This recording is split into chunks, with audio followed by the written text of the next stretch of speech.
রাহুল, এই নাও ভাত। আজ এতটুকুই জোগাড় করতে পেরেছি। মা, তুমি চিন্তা করো না, একদিন সব বদলে যাবে। বেটা, আমরা গরিব হতে পারি, কিন্তু তোমার স্বপ্নটা যেন কখনো গরিব না হয়। একদিন আমিও এই ইউনিফর্ম পরব, আমি আইএএস অফিসার হবই। হ্যাঁ, তুই পারবি।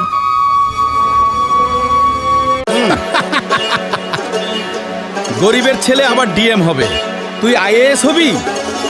তোর কোনো চাল নেই, চুলো নেই, আমি ঠিকই হব। বাবা, এত রাতে এখনো পড়ছিস? মা, স্বপ্ন পূরণ করতে ঘুমালে চলবে না। রাহুল, তুমি আইএএস হতে চাও কেন? স্যার, আমি চাই গরিব মানুষের পাশে দাঁড়াতে। তাহলে মন দিয়ে পড়াশোনা করো আর লড়াই চালিয়ে যাও। আজকে যারা তোমাকে নিন্দা করছে, একদিন তারা তোমাকে দেখে মাথা নিচু করবেই। দিনে কাজ, রাতে পড়া।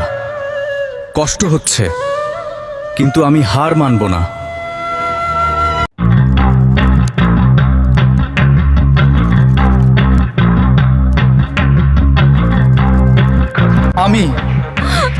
আমি পেরেছি। সত্যি বাবা? হ্যাঁ মা, তোমার ছেলে আজ আইএএস অফিসার। রাহুল, আমরা তোমাকে নিয়ে গর্বিত।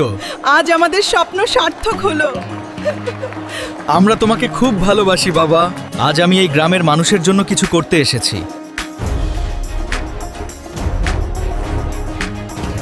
সেবার সংকল্প, স্বপ্ন পূরণের পথ, গ্রামের উন্নতির মধ্যে দিয়ে দেশের ভবিষ্যৎ।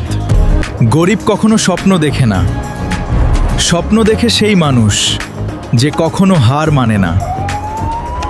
বন্ধুরা, কেমন লাগলো গল্পটি? এই রকম মোটিভেশন আরও গল্প পেতে চ্যানেলকে লাইক আর সাবস্ক্রাইব করে দিন, আর কমেন্টে জানান কেমন লাগলো।